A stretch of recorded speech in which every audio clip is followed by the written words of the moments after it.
Hare Krishna, everyone. Welcome to this week's edition of the Hare Krishnas in Britain podcast. This is episode number 43.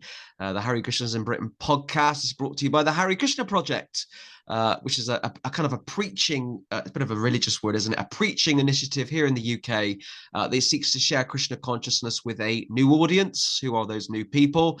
Those new people are the 67 million people in the UK that have never heard about Krishna. So we're a kind of a proactive preaching missional project in the UK that seeks to share Krishna consciousness with anyone who's interested in hearing it. Thank you to everyone who continues to tune into these podcasts and have been over the last year and a half. I can't quite believe we've made it to 43 episodes.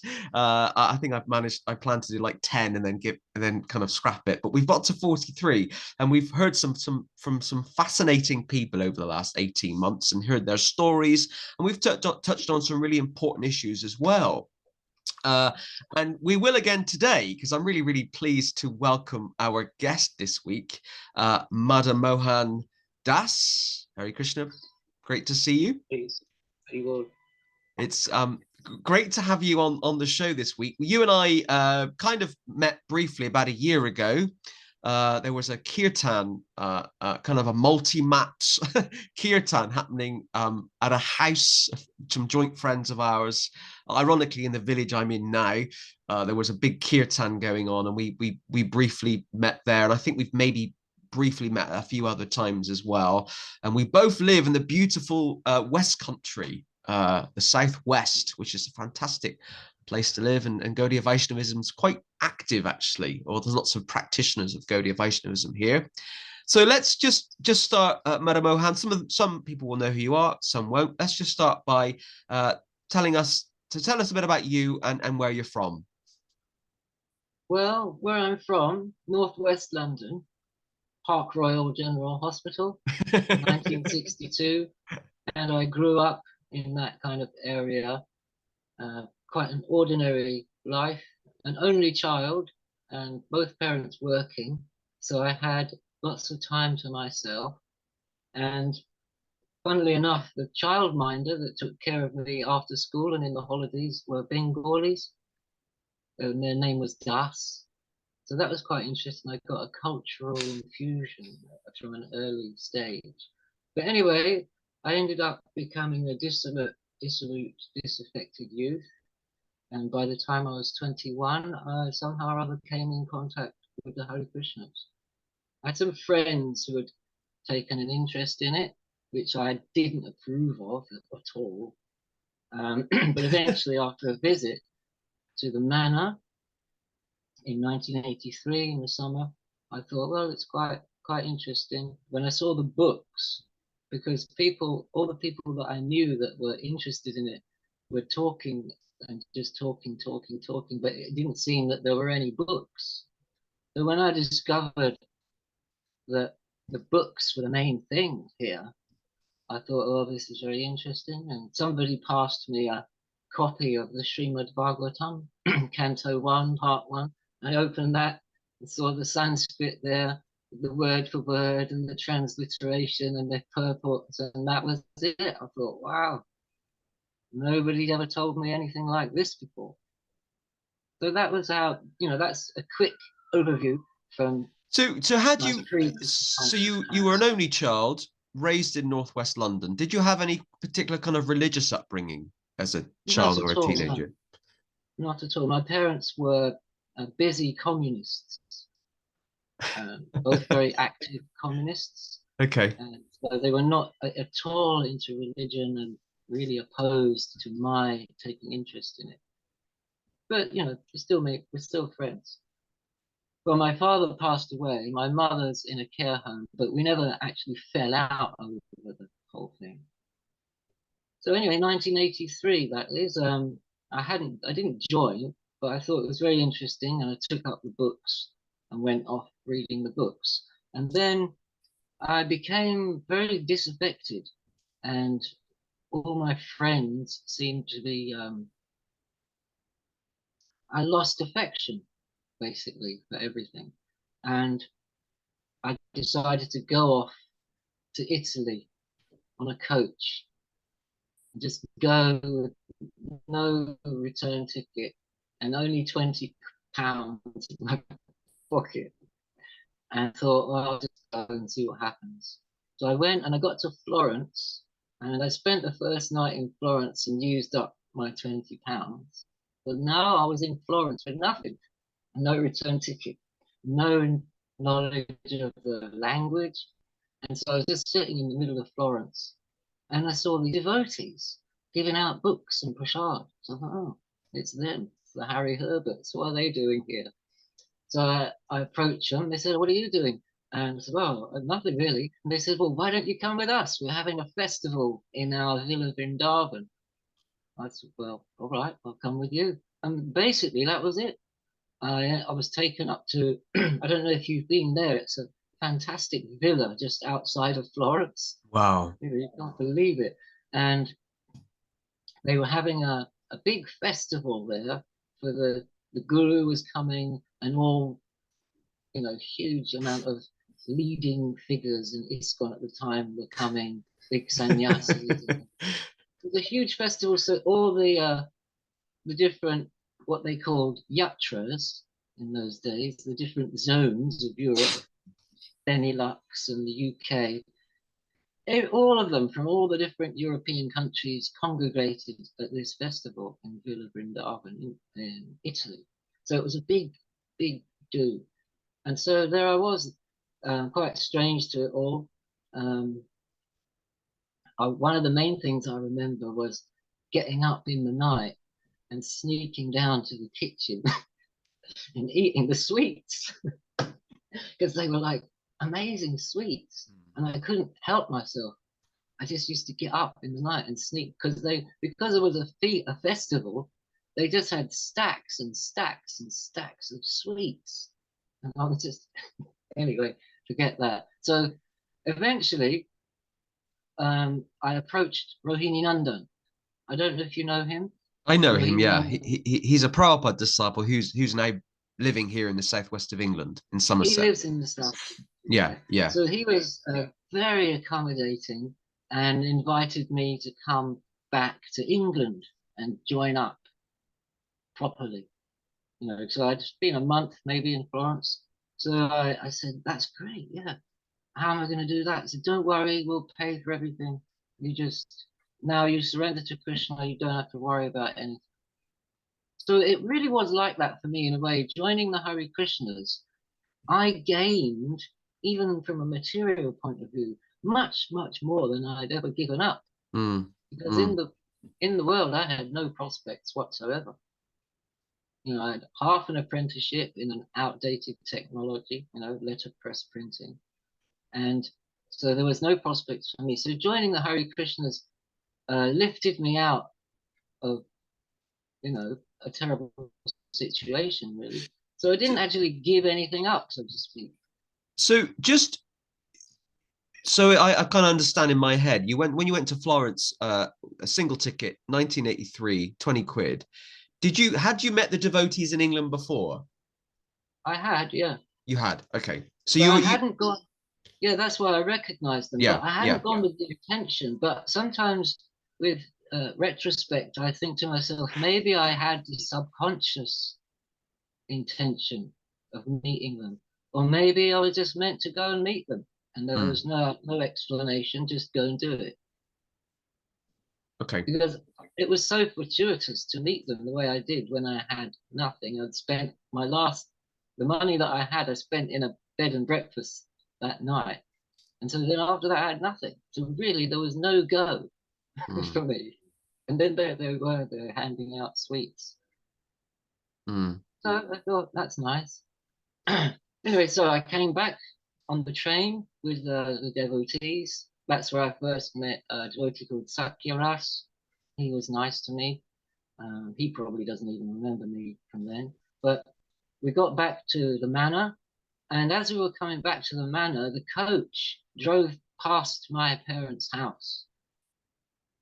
And I thought, oh my God, it all came to me. What am I doing? I'm joining the cult. I just wanted to go home. Oh my God, I want to go home.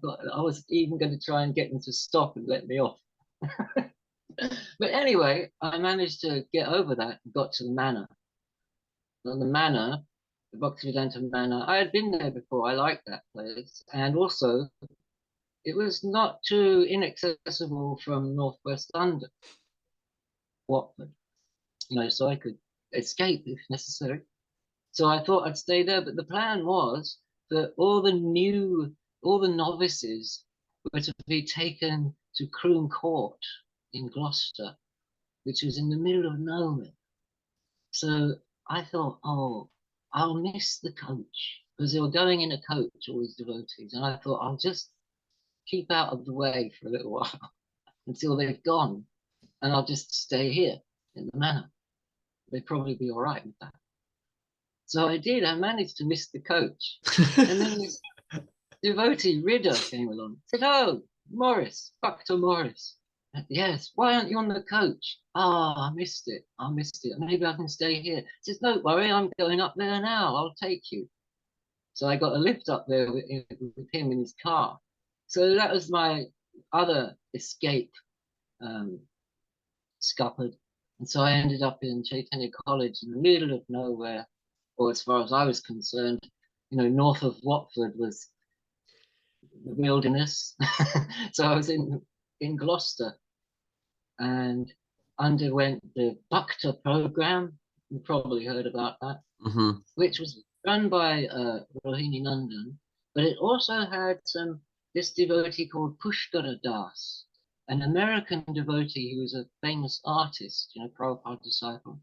So he was also there giving the classes. Now that was something because he was a Sanskrit scholar and he was quoting all these verses and making it very, very interesting. So I think that was a good help to get me more interested and less likely to run away. But by the time the 3 months were up, we were coming towards Christmas of 1983. I'm not boring you, am I? No, not at all. I'm loving the story. In 1980, okay. At Christmas, they have what they call their marathon, which basically means they're whipping their asses and going out and collecting as much money as possible. That's what the marathon means. So I had to go down and be of assistance somehow with that. Now I've done my 3 months. Now I've passed through that initial novitiate. But I really didn't want to go out, selling stuff. Really was opposed to that. So I managed to avoid that and became a chapati roller, like extraordinaire, because you had to just make hundreds of chapatis. Just keep rolling, throw them on, keep rolling, throw them on, so that all these devotees, there were a lot of devotees at the time, could go out all day on the street. So this was at Chaitanya College still? No, after the 3 months of the novitiate, they take you to the manor. Oh, you went back to the manor. Okay. Okay. Yeah. Well, generally that's what they did with everybody. The Chaitanya College was pretty much just for the Bhakta program and the householder devotee community with children and stuff. It was probably very nice for them. Bit of agricultural work, lovely gardens, incredible gardens that had been built when the house was built. It was a stately home. So it was very nice, but I couldn't appreciate all that then. So anyway, back now at the manor, 1983 Christmas. So I've managed to avoid going out on the street. So this is a controversial thing, not everybody knows, but they had I won't name anyone because that's not nice, but they had someone running the printing press for the manor, printing out leaflets and invitations, invoices, that sort of thing. Anyway, he had got in a little trouble because he'd been printing up notes and got caught. As in banknotes? Yeah. Cash? Yeah. I think he got caught because he was going with like £10 notes and buying bubble gums. Anyway, so he was obviously removed from that and had to, answer the law. But they noticed on my CV that I had experience with printing press, running a printing machine, which I had. So they said, well, let's get Dr. Morris and see if he can just take over the printing press. And so that's what happened. which was very lucky because although it was a technology that I had not quite got my head around, lithography, before I was doing letterpress, I managed to wing it because I knew enough about it to just manage to do it. And so I printed and pressed for quite a while, a couple of years.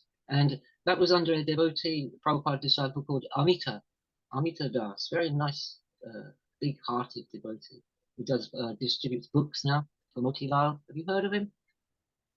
He's a big book distributor. Where is he based? In the UK? I think in Watford, yeah. I think in Watford. And what was his name, sorry? Luton. Amita Das. No, it doesn't ring a bell. Okay. Well, anyway. I don't know everybody, of course, but that name doesn't ring a bell. Yeah. No, it might be worth knowing him because, like I say, he's a publisher or a distributor, the agent of Motilal Books in the UK. Wow. So anyway, I was under his authority, so to speak. You were put under, you had to work with someone basically. And I said, okay, I'm under your service. Let's make a deal. If I'm still doing this in 2 years' time, will you send me to India, pay for the trip? And he said, yeah, okay. So after about 18 months, I reminded him, and he was a little less enthusiastic about it, but being a man of his word, he had to do it. And so I managed to get a trip to India out of that in 1985. And it was a really good trip because it was with Shiva Ramaswamy was leading the party, Kripa Moya as his, the next leader, and Siddha Deha, I don't know if you've heard of him, and Krishna Chaitanya. I think that was it. It was 5 of us anyway, this little party, and because we had a sannyasi with us, we were all treated very well wherever we went. So that was very good. So I managed to get 6 weeks in India there, and that is what really,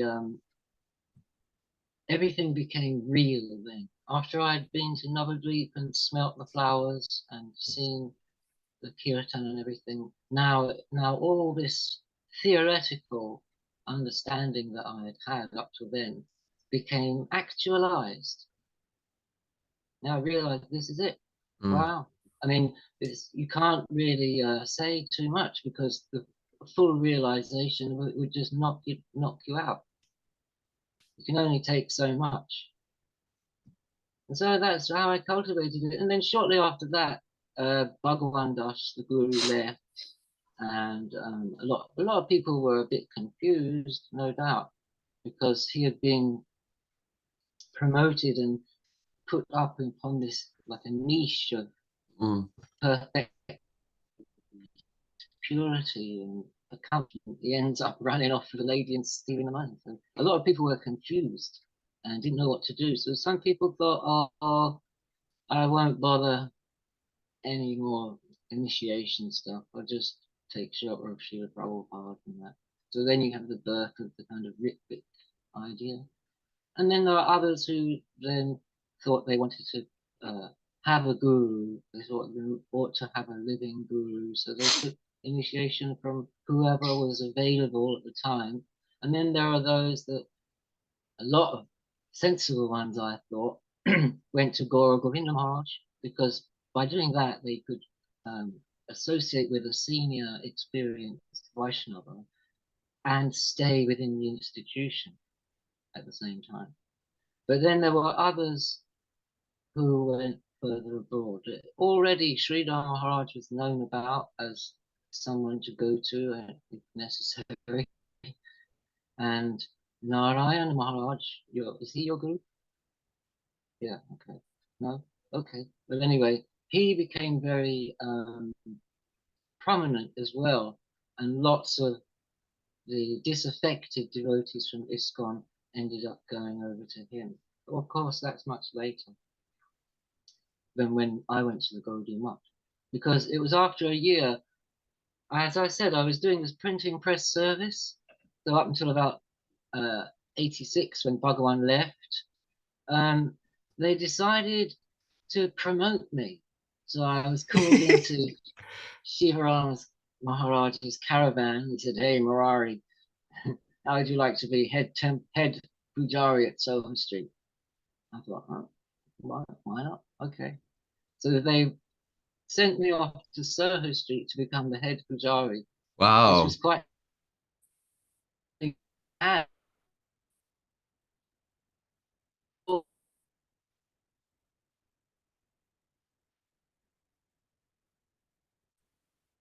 And in charge of a group of women.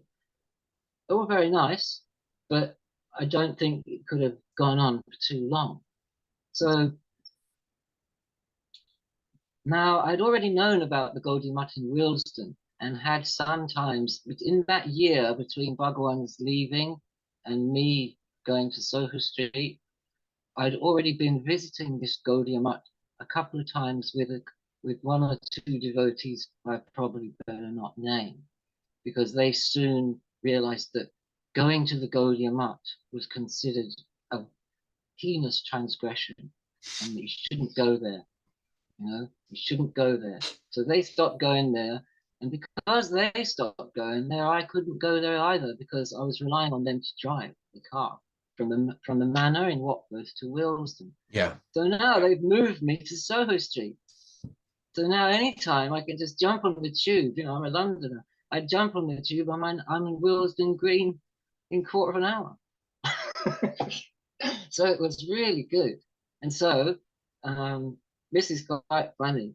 Now, what I found was being the head Pujari, it was hard to schedule duties because every now and then, being women, when they were in the way of women, they'd have to not be doing this deity service. They had to be on their own and not do it in the way of women, as it says in the Bible. So I thought, oh, this is a bit inconvenient. When I was a man, I wasn't thinking from their point of view how awful it must be for them. I just thought this is inconvenient for me.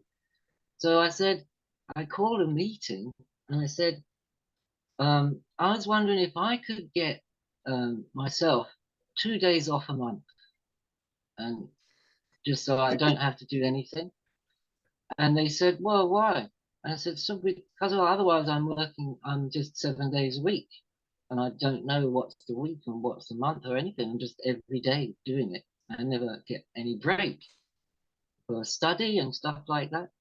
And so they were not keen on it. And I said, well, it's not fair because all of you get 5 days off a month.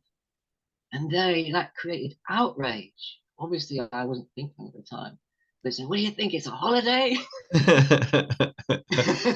I said, no, all right, I'm sorry, that's maybe inappropriate. But anyway, it was agreed that every Ekadashi, because all the Sankirtan devotees, which meant the devotees that were raising funds, could have every Ekadashi, which is fortnightly, as you know, they could have the day off and all go to this special house in South London called the Sankirtan House, where they could spend the day reading, chanting extra rounds, that kind of thing, just doing that. So I said, well, I can join in with that. I can go there as well and be part of that. And so it was agreed, okay, you can do that. But anyway, but I was going off to the Gaudiya Mission instead on that day. So everybody was going to the Sankirtan house to do extra reading, and I thought, I'll just go to the Gaudiya Mission and no one would be bothered. So I did that and maintained that for quite a while. And then it came to a head. And this is the funny thing. It was the day after, Ekadashi is Dwadashi, right? So the 12th day, I was up in the morning ready to open up the Radha Landamishwara's shrine. And it was all locked, you see. So, and I went, and there was no key. I thought, oh no, how can I do? Well, I can't do it without the key. That means there's no Mangalarti, there's no offering, the devotees will come and nothing's happening because you can't get in. So I asked the devotee, a very strong built devotee, if he could perhaps break it. And he said, okay. And he came back with a crowbar. Oh God, anyway, a crowbar.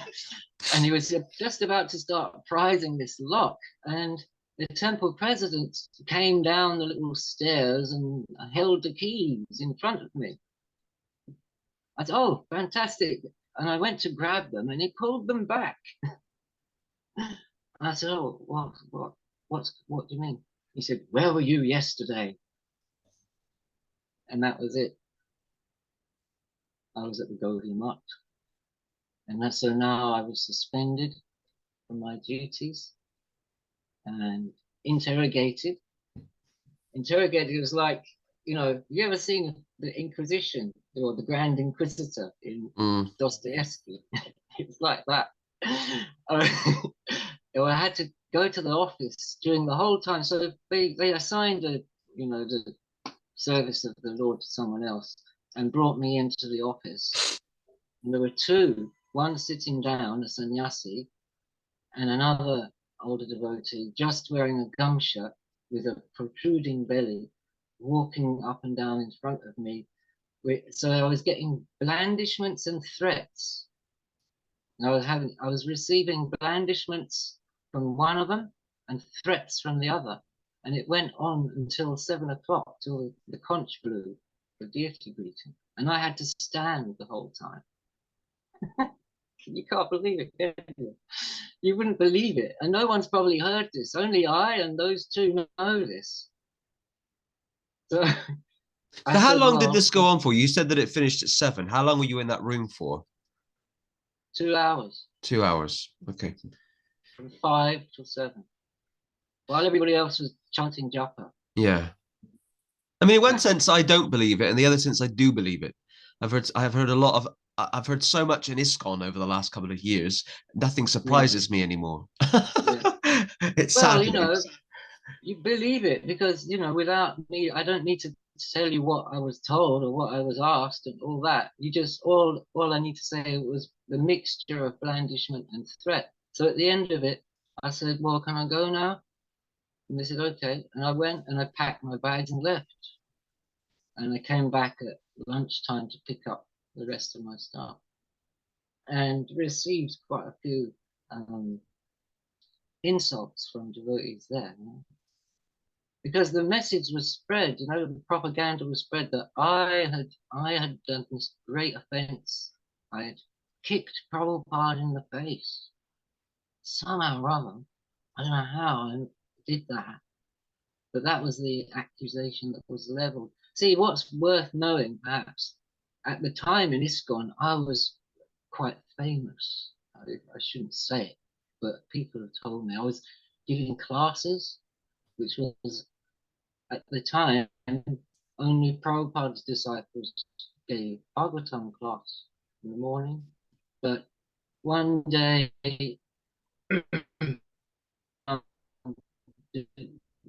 devotee, and so Jiva Pana, he's really nice devotee, Jiva Pavana, he said, "Hey, Mari, you're a scholar. Why don't you give the class?"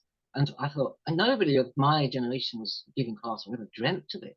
So I said, "Oh, all right. What verse is it?" So, and then I gave the class, and it was such fun. I never had such fun in all my life. And so from then on, I was giving regular classes, and the temple was full of people, all awake. And not only that, blowing my own trumpet, there would be sannyasis sitting in front of me, nodding. And then after the class, Mukunda Maharaj, this is my big name drop. Mukunda Maharaj, one of the very first devotees, he was asking me questions. Wow. Asking me questions. So because of that, my leaving would have created a bit of a disturbance. They'd already had a lot of people running off to Sridhar Maharaj a few years before, and they didn't want a repeat of that. And so they managed to contain it, if you know what I mean. The loss was just me. But they managed to, mitigate their losses by blackening my name, basically. That's how they avoided other people following me. I mean, I wasn't telling anyone to come with me. I didn't want anyone to come with me. And not only that, one of the differences with this particular branch of Gaudiya Mat, or which they would say is not a branch, but it's the parent body, and all the others are branches, but anyway, their particular thing is that they don't give much interest to foreigners.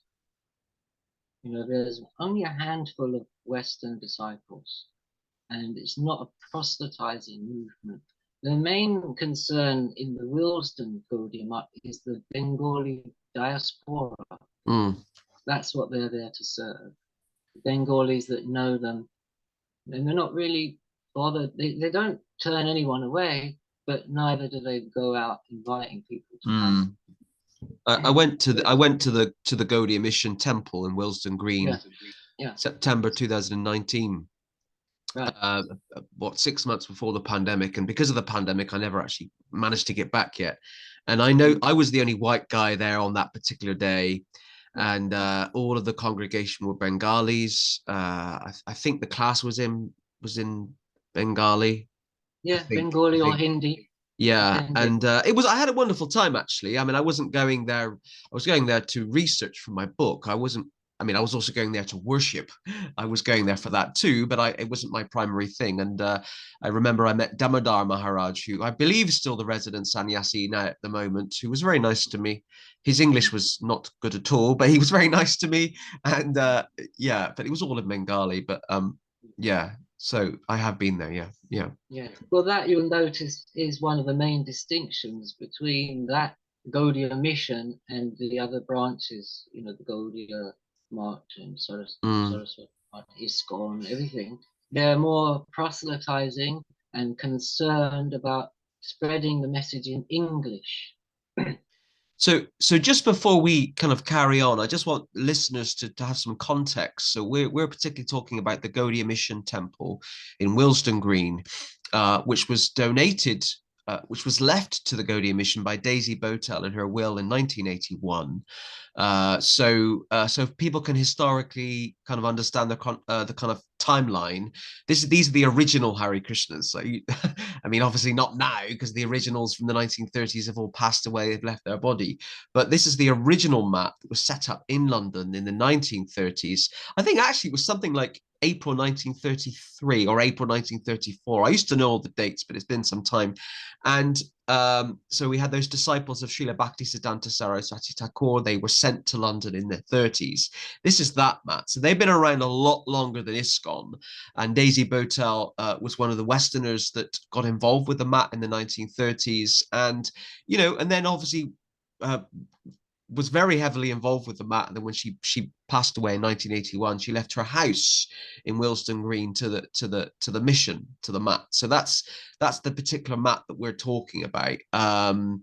So people kind of historically understand. I remember when I first went there, I felt quite overwhelmed actually in that kind of, you know, that this mat was older than ISKCON.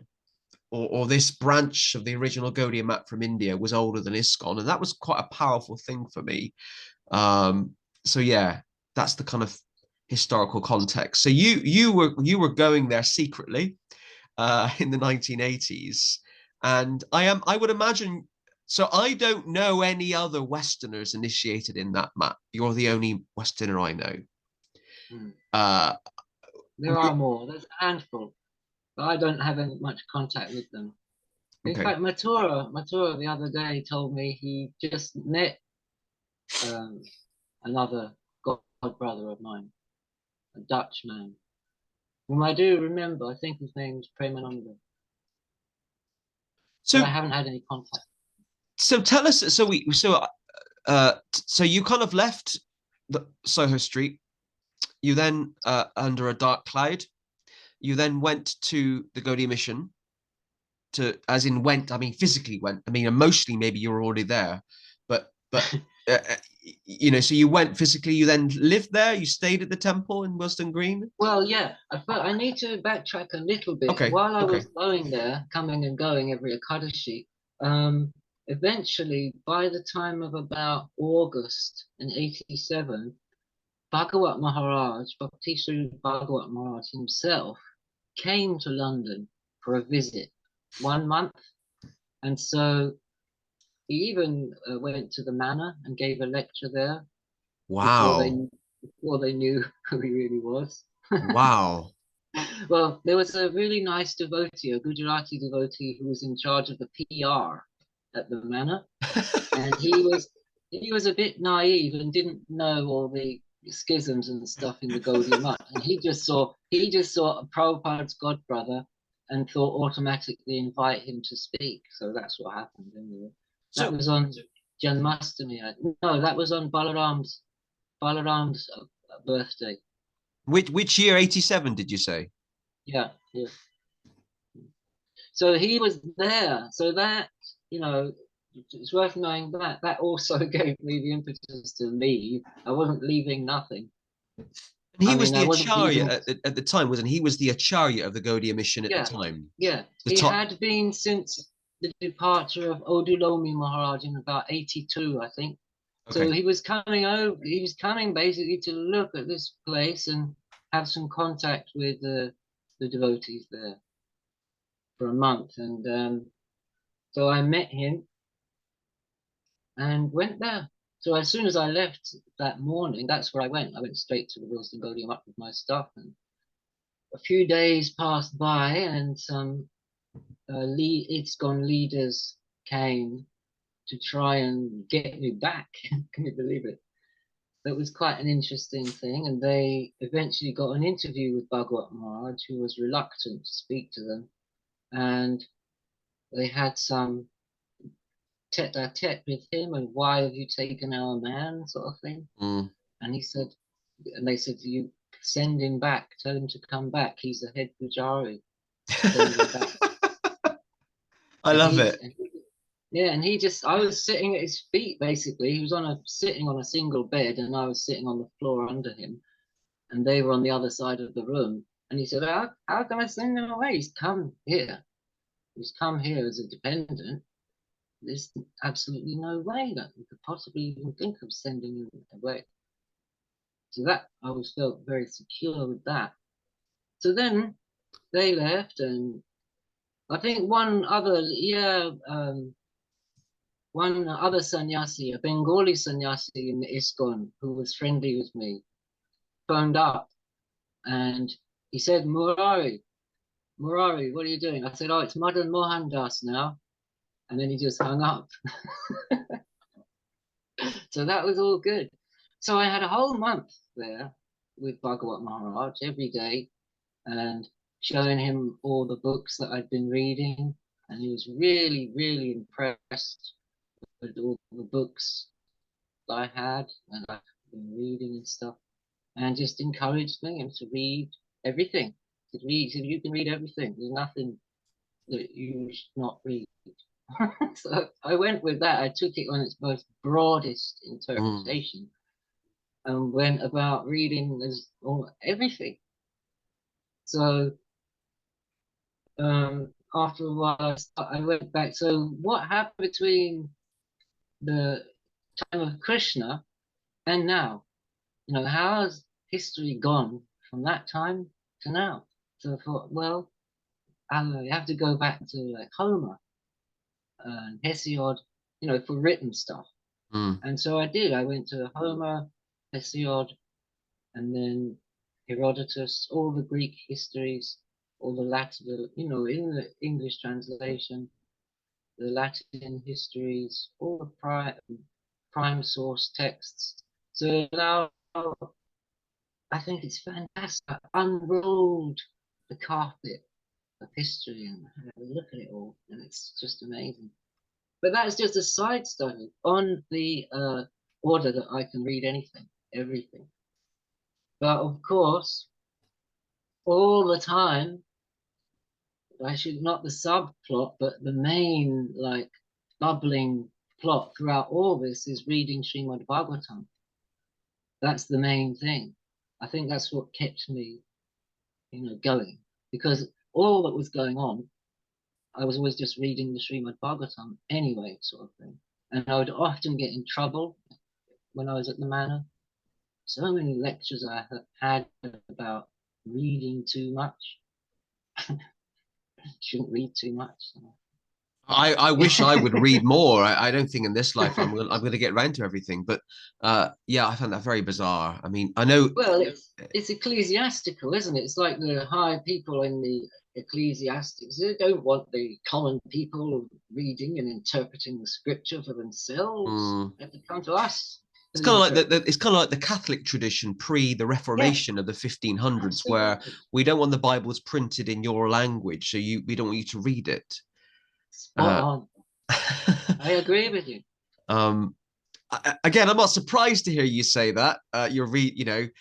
You're reading too much. I mean, Prabhupada wanted us to read his books, and even though it's not, certainly in ISKCON, it's not officially one of the regulated principles, or sorry, it's not one of the promises you make or the vows you make when you're initiated.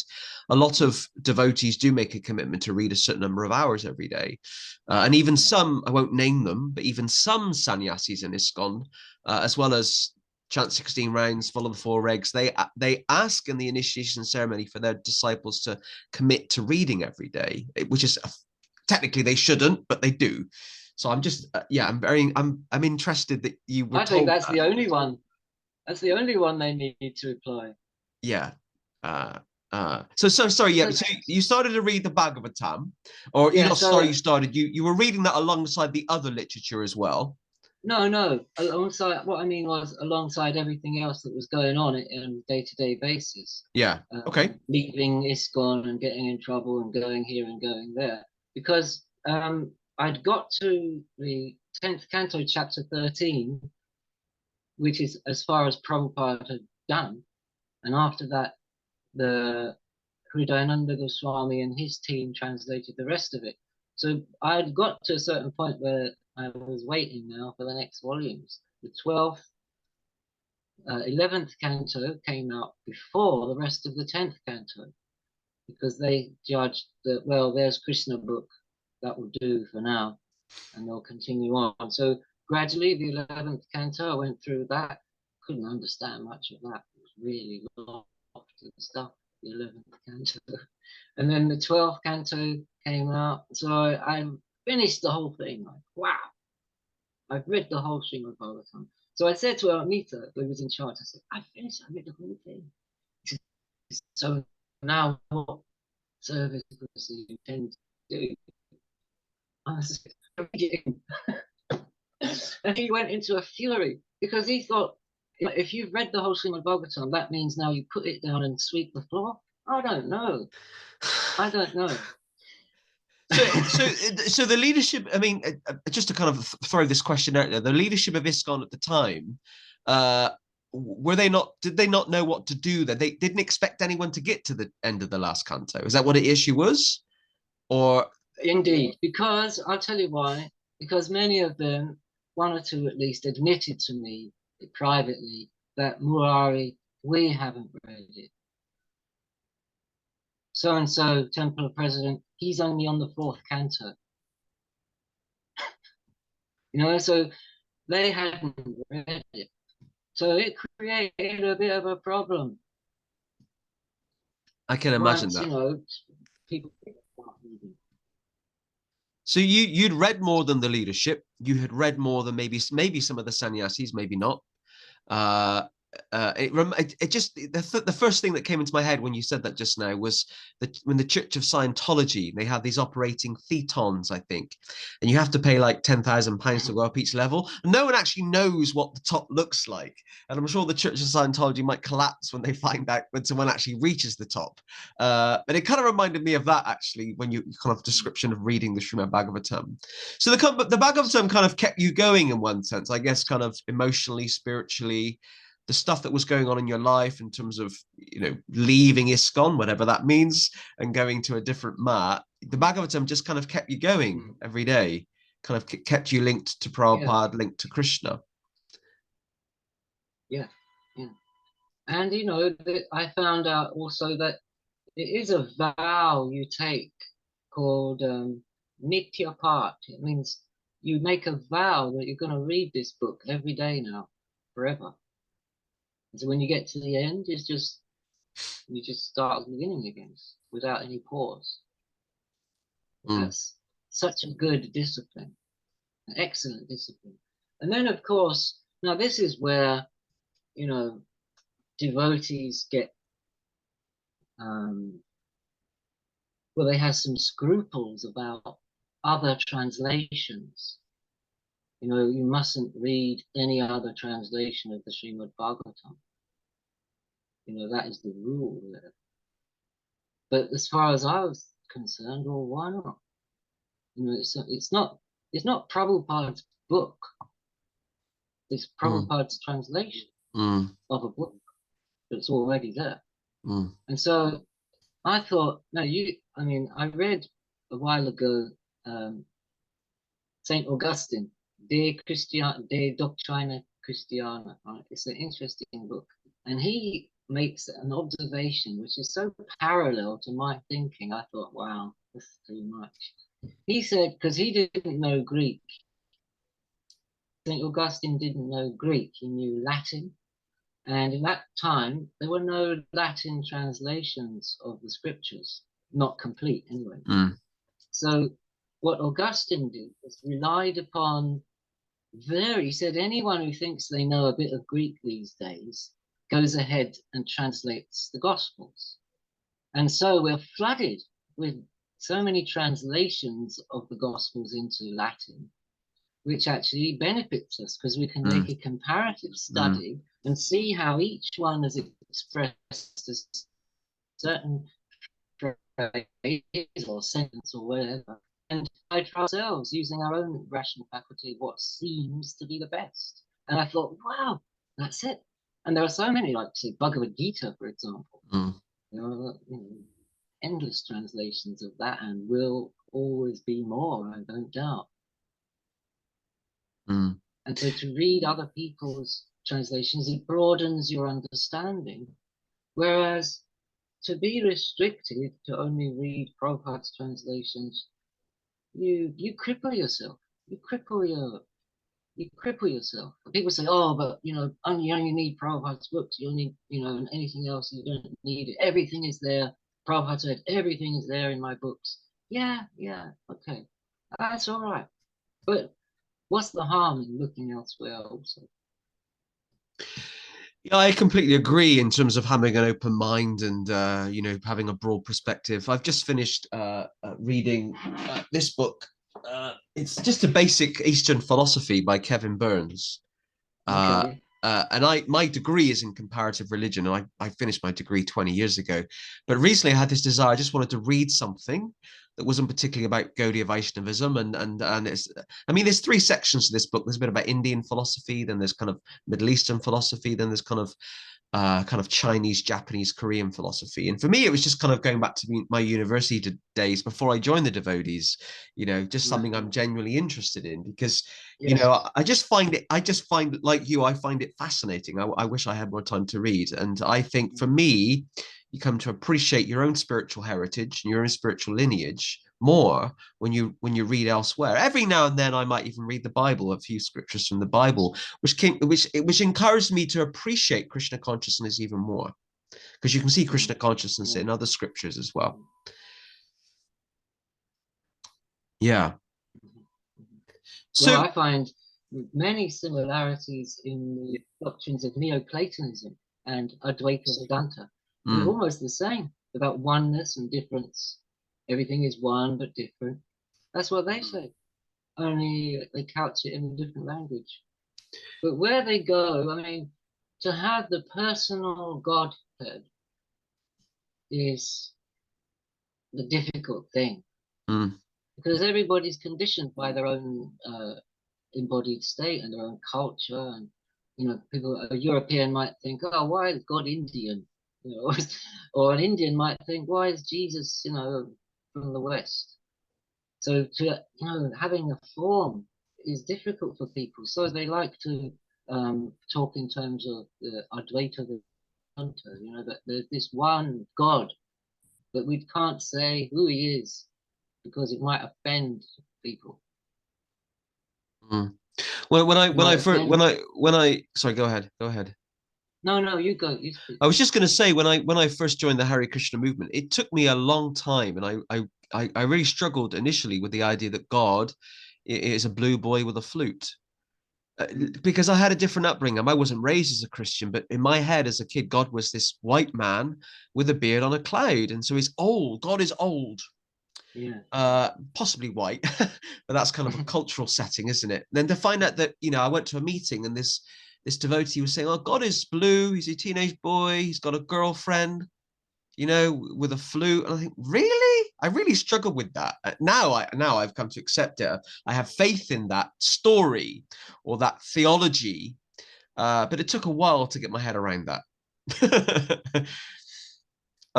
Yeah, well, that's right. People, if somebody says, oh, he's got a blue god and he's got a girlfriend, then it's wiping away any kind of context or, like you say, any theology behind it. Why? Why is he a blue god? Why has he got a girlfriend? What's it all about? It's not. And then when you read the Srimad Bhagavatam, it gives you the reasoning. I mean, why not be blue? Can we Nice, you're like a cloud. Can we talk a bit about today? I don't mean literally today, but I mean in terms of it's now 2022. The events we've talked about were kind of the late 80s, so 35 years have passed by, like a flash. So in terms of, are you still reading the Bhagavatam now every day for 35 years? And tell us about what you're doing now in terms of your own spiritual journey and your quest and things like that. Okay. Well, after that, Gaudiya Mission business, in the 90s, I spent in family life, had 2 children, that broke down, and I lived for a little while in Watford. Then in 2005, I went to India, spent a few months there, came back to England homeless, eventually got settled into Somerset, and in 2007, I came to live in Shepton Mallet. But all the time, reading the Srimad Bhagavatam while that's going on. My favorite one is Tapasyananda Swami's. It's got the Sanskrit running along the top of the page and the English at the bottom. So it's very convenient if you can read the Sanskrit and just look up and down. Very good fun. And also poetry. I mean, in my life, and it has been for a while, ever since Shakespeare, reading Shakespeare blew my mind. It just cuts in so deep, poetry. Something can be said, but it doesn't have the same effect. It doesn't cut in deep as it does when it's measured and has rhythm and some, enhanced expression. We just talk then, this and that. So I thought poetry, and then devotee said, well, yeah, English is not very good. You can't convey these lofty thoughts of the Sanskrit in English very well, because English doesn't have the same sophistication. But then I thought, well, you've never read Shakespeare? Have you never read Alexander Pope or John Dryden? Well, it's there. The parallels of prosody, talking about meter. So in meter, in poetry, they call the divisions of the metrical line in poetry is called a foot. Called a foot. What is it in Sanskrit? A foot. Pada. And so there are so many parallels. And even if you look at ancient poetry, the ancients, Vyasa, Valmiki, and the ancient poets, and Homer, and Virgil, they didn't use rhyming. Rhyming, they hadn't even thought of it. It was not a thing. It was not a device of poetry. Poetry to them meant the measure, the exact measure of line, and other kinds of devices, rhetorical devices, but not rhyming. So, but later on, with the rise of vernacular languages in Europe and in India, they introduced rhyming. So you've got Tulsidas in Hindi, Krittivasa in Bengali, Vrindavan Das, Chaitanya Bhagavat, Krishnadas Kaviraj, Chaitanya Charitamrita. There are so many epics in Bengali poetry, but they are now adopted adopted this rhyming, end rhyming at the end of lines. So it's quite far out. And so I saw that the similar thing had happened in Europe. The Latin poets didn't bother with rhyming, but suddenly Dante and beginning the use of vernacular language in poetry, rhyming suddenly becomes sine qua non. You can't not have it. And so we didn't have it in English either until Chaucer. Chaucer picked it up from the Italians and the French and introduced rhyming couplets into English. And then it's gone from there.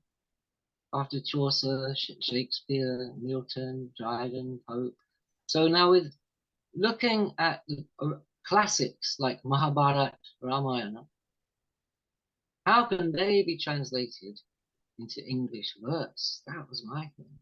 So then I came across the Ramayana by Ralph Griffith, who translated the Valmiki Ramayana in the latter half of the 1800s into rhyming couplets. And it's the most mind-blowing read you can have.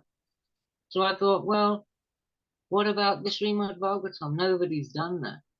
And so I imbibed myself, not intentionally, but with Homer's Odyssey and the Iliad, I set myself about just singing them, the whole thing. So I sang the whole Odyssey and the whole Iliad. And by doing that, I picked up the meter, the iambic couplets, the heroic couplets, so that now I can almost impromptu give you a heroic couplet. Di-dum, di-dum, di-dum, di-dum, di-dum. And so now here's the Srimad Bhagavatam. So I've done the first 47 chapters of the 10th canto in rhyming couplets. Wow. And nearly all of the first canto in rhyming couplets. So that's my thing. I'm kind of crazy for that. But at the moment I'm reading Tulsidas. I'm really going mad for Tulsidas because I've got a tabla app and a harmonium, and you can sing Tulsidas's Ramcharitamanas. It's Wow. such fun. It's really good fun. And there's a translation of it in poetry by the Reverend A.G. Atkins. And he's done a sterling job, He says in his introduction that part of his, he was a missionary in India, and part of the examination the studies for the examination was Tulsi Ramayana, because they would use the poetic style of Tulsidas to do Christian hymns in bhajan form. So we're studying Tulsi Ramayana, he fell in love with that.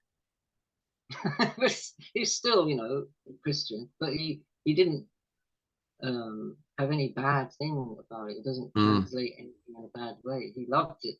And it's really nice the way he's translated it. So that's what I'm really into at the moment. I can feel your enthusiasm coming through this, Zoom chat. Yeah. I can feel your enthusiasm. It's good because, what else is there? I think devotees, they should be relishing and enjoying life. That's what my Gurudev said to me. He said, we are not vairagis. We're not like all miserable renunciants. They're enjoying this, serving Lord Krishna and hearing Harikatha. We're enjoying. And some people think, well, you're not supposed to enjoy, you have to be very solemn. Well, sometimes there may be occasion for that, but to be enjoying it is the main thing. I agree. I've been thinking this for some years now, that I know so many miserable devotees, and I'm thinking, why are you miserable? We're following, what we think is the richest philosophy around in existence. We've found God, we're saved, using those evangelical terms, to be happy, Lord Krishna says himself in the Gita, Pratyaksha Adhyamam Dharmyam Shushukam Kartum Avyayam. It's easy in practice. It's easy and very pleasant. Shushukam, it's very easy. And pratyaksham, it's directly perceived. Mm. Yeah, wonderful. I love to hear you kind of read or sing Sanskrit as well. Yes. Um, Are we I'm coming to our I'm time conscious limit? of the time. We've been chatting for an hour. It's gone extremely quickly. I mean, so I think you kind of answered the question then in terms of the last 35 years. What are you doing now? You've talked about what you're enthusiastic about, what you do.